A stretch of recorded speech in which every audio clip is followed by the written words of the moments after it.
Now, new developments in the legacy of slain rapper and entrepreneur Nipsey Hussle. In the months leading up to his death, Hussle was working on an innovative plan to transform struggling communities and guard against gentrification.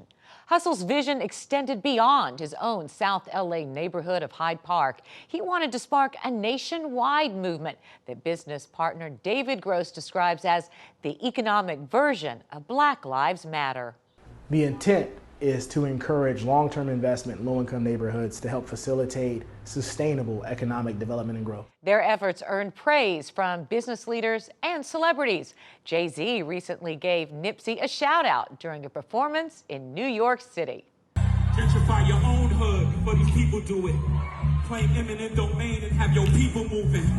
That's a small glimpse into what Nipsey was doing. Though Hussle was murdered before he could see his vision realized, the plan he set in motion will move forward. Angel Jennings joins me now with details. Angel, thanks for coming in. I absolutely loved this story in Sunday's paper. This was community activism via economic innovation. Explain what the opportunity zones are and how Nipsey was using them. So opportunity zones funding is a legislation that was passed under the President Trump's 2017 tax overhaul that allows investors to take capital gains and also get a tax break by taking that money and pouring it into communities that have been long neglected by Wall Street. These are struggling communities, low-income communities that have seen disinvestment over the years. And so what you're talking about is avoiding capital gains tax, right? And Nipsey Hussle realized that if they didn't take it into their own hands, outside investors were going to come in and take over their communities and enrich themselves, not necessarily the neighborhoods, right? Yeah, I talked to many experts who said that the spirit of this law was for investors, for Wall Street. But what Nipsey saw was an opportunity to take this fund and use that money and bring more people aboard, where people are allowed to invest their own money in these projects and have an ownership stake in this. You're talking about the shopping center where his Marathon clothing store is on Slauson, where he ended up losing his own life.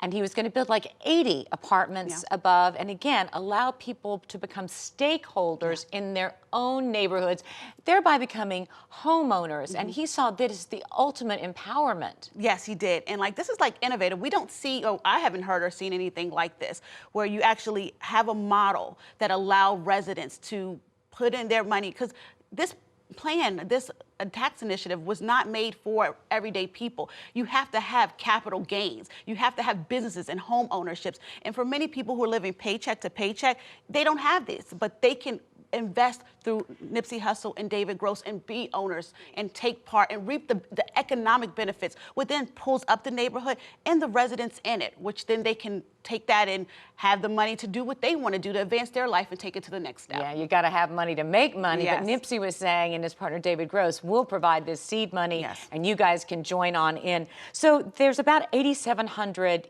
opportunity zones that they named in the nation, but only 100 of them or so have funds that are going forward. And David Gross and Nipsey called theirs Our Opportunity. Will that go forward now with Nipsey's passing? Yes, I spoke to David Gross, and he said that they're launching this Our Opportunity Investment Fund at the end of this month at a conference, and that part of this is to help Hyde Park and the neighborhood of South LA where Nipsey Hussle was born and raised, but also to help other struggling Black communities across the country. And many people, hometown heroes in these cities, will be spearheading efforts in their cities. So this is like a huge effort, like just not in South LA, but nationwide. And you know, one of the things that it's going to help fend off, it's believed, is gentrification. It's complicated. We don't know if this will help or hurt. You know, we have to just see how it plays out. But the goal was to have residents have an ownership stake and to make sure that they were not displaced, because it's already happening in the Crenshaw area. I live in Leimert Park, and I see how the area is rapidly changing. There's so many pressures